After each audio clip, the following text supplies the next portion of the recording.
ಅಲ್ಲೇ ನಿಮ್ಗೆ ಕನ್ಫ್ಯೂಸ್, ಅದಕ್ಕೆ ನಾನು ಫೋನಲ್ಲಿ ಹೇಳ್ದೆ ನೋಡ್ಕೊಳ್ಳಿ ಅದು ಏನಿರ್ಬೋದು ಅಂತ. ಅವ್ರಿಗೆ ಬಾಲ ಕಟ್ತದೆ, ಈ ಕಾಲ್ ಬಿಟ್ಟದೆ. ಅದೇ ನಿಮ್ ತಲೆಗೆ ಮಾತ್ರ ಕಾಣಿಸ್ತಿತ್ತಲ್ವಾ, ತಲೆ ನೋಡಿದಾಗ ನಿಮ್ಗೆ ಅನ್ಸುತ್ತೆ ಎರಡು ನಾಲ್ಗೆ ಬಿಡ್ತದಲ್ಲ, ಒಂದೇನಾಗಲಿ ಎರಡು ಸೀಳು ಇರ್ತದೆ ಇದಕ್ಕೆ, ಹಾವಿ ಥರನೇ ಸೇಮ್. ಅದಕ್ಕೆ ನೀವು ಕನ್ಫ್ಯೂಸ್ ಆಗಿರೋದು. ಉಡ ಇದು ಮೇಲೆ ಹತ್ಬೋದಲ್ಲ, ಎಲ್ಲ ಮಿಸ್ಸ ಬಂದ್ಬಿಟ್ಟಾಯ್ತಾ. ಮನೆಗಳು ಬರ ಡೌಟ್ ಇದು ಅಲ್ಲ, ಆಯ್ತಪ್ಪ ಏನಾದರೂ ಮಿಸ್ ಆಗಿ ಏನೋ ತಿನ್ಲಿಕ್ಕೆ ಅಂತ ಬಂದು ಇಲ್ಲಿಗೆ ಹಿಡಿಯಕ್ಕೆ ಬಂದಿರ್ತವೆ. ಇಲ್ಲಾಂದ್ರೆ ಯಾವ್ದಾದ್ರು ಪ್ರಾಣಿ ದಾಳಿ ಬೈಕೆಲ್ಲ ಮಿಸ್ ಆಗಿ ಹತ್ಬಿಟ್ಟಿರ್ತವೆ, ಇಳಿಯಕ್ಕೆ ಬಂದಿರಲ್ಲ. ಅಳಿ ಕೊಂಚ ತಿಂತದೆ, ಇದು ಮಾಂಸಾಹಾರಿ ಜೀವಿ ಇದು. ಬಿಟ್ಬಿಡ್ತೀನಿ, ಇದೇ ಲೋಕಲ್ ಎಲ್ಲ ಬಿಟ್ಟು ದೂರ ತಗೊಂಡು ಬಿಡಕ್ಕಾಗಲ್ಲ. ಇಲ್ಲೇ ಬಿಟ್ಟು ಬೆಳೆದೈತಲ್ಲ, ಈ ಭಾಗದಲ್ಲಿ ಎಲ್ಲರೂ ಗುಡ್ಡ ಪ್ರದೇಶ ನೋಡಿ ಅಲ್ಲೇ ಬಿಟ್ಬಿಡ್ತೀವಿ, ಬದುಕುಳಿತದೆ ಅಲ್ಲಿ ತಗೊಂಡು. ಇದೇನು ಕಾಡಿಗೆ ಬಿಡಲ್ಲ ನಾವು, ಇದೇ ಲೋಕಲ್ ಎಲ್ಲ ಬಿಡ್ತೀವಿ ತಗೊಂಡು. ಅಲ್ಲಿ ಬೇರೆ ಕಡೆ ಬಿಟ್ಟರೆ ಸರ್ವೆ ಆಗಲ್ಲ ಅಂದ್ರೆ ಬದುಕು.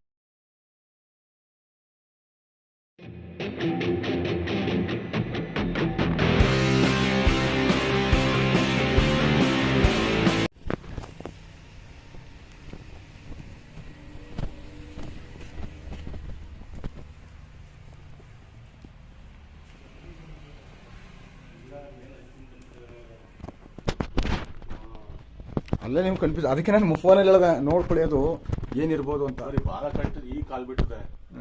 ಅದೇ ನಿಮ್ ತಲೆಗೆ ಮಾತ್ರ ಕಾಣಿಸ್ತಿತ್ತಲ್ವಾ, ತಲೆ ನೋಡಿದಾಗ ನಿಮ್ಗೆ ಅನ್ಸುತ್ತೆ ಎರಡು ನಾಲ್ಗೆ ಬಿಡ್ತದಲ್ಲ, ಒಂದೇನಾಗಲಿ ಎರಡು ಸೀಳು ಇರ್ತದೆ ಇದಕ್ಕೆ, ಹಾವಿ ಥರನೇ ಸೇಮ್. ಅದಕ್ಕೆ ನೀವು ಕನ್ಫ್ಯೂಸ್ ಆಗಿರೋದು. ಉಡ ಇದು ಮೇಲೆ ಹತ್ಬೋದಲ್ಲ,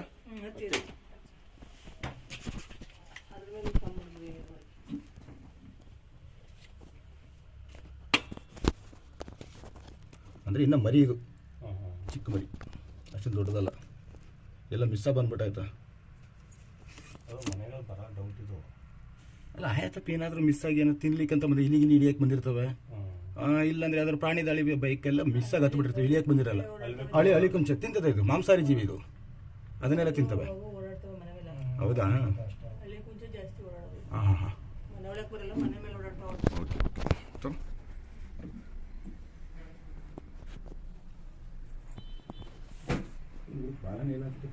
ಬಾಲ ಉದ್ದ ಗಂಟೆತ್ತು, ಉದ್ದ ಉದ್ದ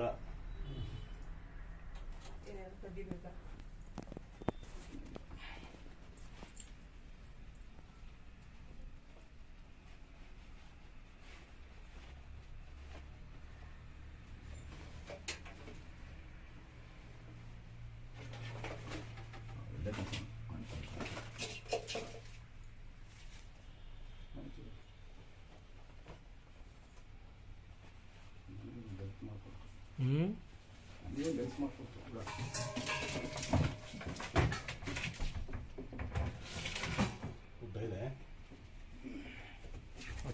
ಚಿರಕ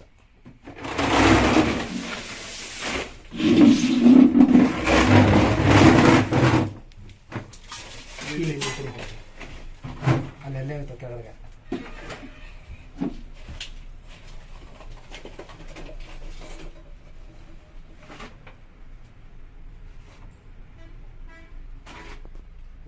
ನೋಡ ಬನ್ನಿ ಆಚೆ ಹೋಗೋಣ.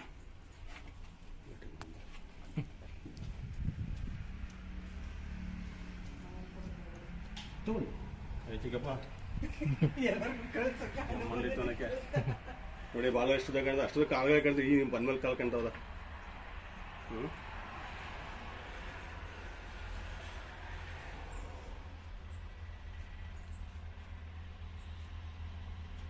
ಏನಿಲ್ಲ, ಇದು ಒಂದು ಮಾಂಸಾಹಾರಿ ಜೀವಿ. ನಿಮ್ಮಂದ್ರಲ್ಲ ಹಳ್ಳಿಗಳು ಅದನ್ನೇ ಹುಡ್ಕೊಂಡ್ ಬಂದಿರ್ತದೆ ಅಷ್ಟೇ, ಇನ್ನಕ್ಕೋಸ್ಕರ. ಅದು ಬರೀ ಬಾಲ ಕಂಡಿದ್ದು, ನಾನು ಹಾವು ಅನ್ಕೊಂಡು ಇವ್ರು ಹೊಲ್ಕ್ ಹೋಗಿದ್ರು ಕರ್ದಿ. ಏನು ಮಾಡಲ್ಲ, ಕನ್ಫರ್ಮ್ ತಿಂದು ಹೋಗ್ತದೆ ಅಷ್ಟೇ.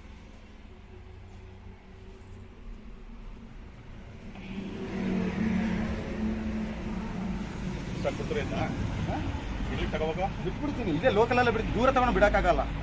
ಇಲ್ಲೇ ಬಿಟ್ಟು ಬೆಳೆದೈತಲ್ಲ, ಈ ಭಾಗದಲ್ಲಿ ಎಲ್ಲರೂ ಗುಡ್ಡ ಪ್ರದೇಶ ನೋಡಿ ಅಲ್ಲೇ ಬಿಟ್ಬಿಡ್ತೀವಿ, ಬದುಕುಳಿತದೆ ಅಲ್ಲಿ ತಗೊಂಡು. ಇದೇನು ಕಾಡಿಗೆ ಬಿಡಲ್ಲ ನಾವು, ಇದೇ ಲೋಕಲ್ ಎಲ್ಲ ಬಿಡ್ತೀವಿ ತಗೊಂಡು. ಅಲ್ಲಿ ಬೇರೆ ಕಡೆ ಬಿಟ್ಟರೆ ಸರ್ವೆ ಆಗಲ್ಲ ಅಂದರೆ ಬದುಕುಳಿಯೋದಿಲ್ಲ, ಕನ್ಫ್ಯೂಸ್ ಆಗ್ತದೆ ಜಾಗ. ಆ ಕಾರಣಕ್ಕೆ ಇಲ್ಲೇ ಎಲ್ಲರೂ ಲೋಕಲ್ ಬಿಟ್ಟರೆ ಬದುಕುಳಿ.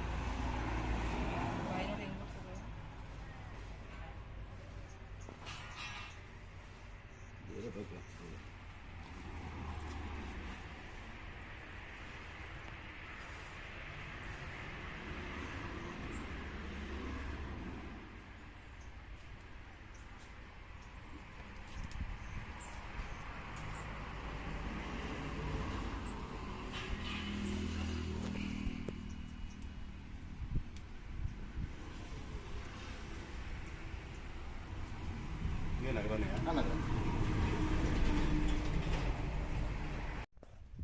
ಸ್ನೇಹಿತರೆ, ಸಂರಕ್ಷಣೆ ಮಾಡಿದಂಥ ಉಡ ನೋಡಿದ್ರಲ್ಲ, ಮಸ್ಕಾಪುರ ಗ್ರಾಮದಲ್ಲಿ ಒಂದು ಮನೆ ಒಳಗಡೆ ಇತ್ತು. ಅವ್ರು ಕನ್ಫ್ಯೂಸ್ ಆಗಿ ಹಾವು ಅಂತ ಕರೆಸಿದ್ರು. ನಾನು ಮೊದಲೇ ಹೇಳಿದ್ದರು ಫೋನಲ್ಲಿ, ಸರ್ ಹಾವು ಥರ ಕಾಣಿಸ್ತಾ ಇದೆ ಅಂತ ಹೇಳಿದಾಗ ಒಂದು ಹಾವರಣೆ ಇರ್ಬೋದು, ಇಲ್ಲ ಲಿಸಾರ್ಡ್ ಇರ್ಬೋದು ಅಂತೇಳಿ, ಇಲ್ಲ ಕನ್ಫರ್ಮ್ ಆಗಿ ಅದು ಹಾವೆ ಅಂತ ಕರೆಸಿದ್ರು. ಹೋಗಿ ನೋಡೋ ಅಷ್ಟರಲ್ಲಿ ಅದು ಉಡ ಆಗಿತ್ತು, ಸ್ವಲ್ಪ ಚಿಕ್ಕ ಉಡ.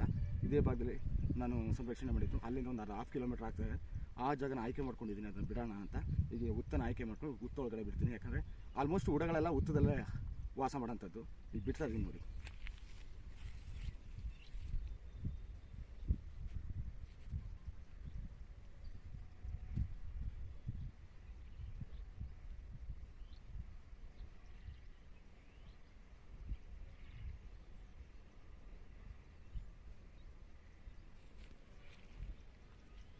ಉಡ ಒಂದು ಮಾಂಸಾಹಾರಿ ಜೀವಿ. ಸುಮಾರು ಜನ ಇದ್ರದ್ದು ತಪ್ಪು ಕಲ್ಪನೆಗಳು ಇರ್ತವೆ, ಅವ್ರಿಗೆ ಹೇಳಿದ್ದೀನಿ.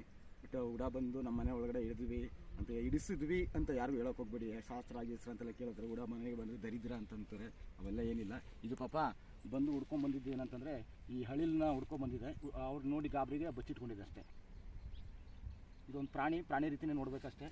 ಇದು ಯಾವುದೇ ಒಂದು ಅಪಪ್ರಚಾರವಾಗಿ ಮೂಢನಂಬಿಕೆಯಿಂದ ಇದನ್ನು ಬೇರೆ ಥರ ನೋಡಬಾರ್ದು. ಏನೋ ಒಂದು ಪ್ರಾಣಿ ಇನ್ನೊಂದು ಆಹಾರಕ್ಕೆ ಅರಸಿ ಬಂದಿರೋಂಥದ್ದು ಆ ಮನೆಗೆ. ಯಾಕಂದರೆ ಉಡಗಳು ಆಲ್ಮೋಸ್ಟ್ ಹಲ್ಲಿಗಳನ್ನು ತಿಂತವೆ. ಇದೊಂದು ಮಾಂಸಾಹಾರಿ ಜೀವಿ. ಹಾಗೆ ಹಳಿಲು ಮತ್ತು ಇಲಿಗಳನ್ನು ತಿಂತವೆ. ಇವು ಬಿಟ್ಬಿಡೋಣ ಇದನ್ನು ಅದಂತೇಳಿ ಯಾವುದೇ ಕಾರಣಕ್ಕೂ ಯಾರಿಗೂ ಹೇಳ್ಬೇಡಿ ಅಂತ ಹೇಳಿದ್ದೀನಿ ಅವ್ರಿಗೂ. ಓದ್ಕೊಂಡ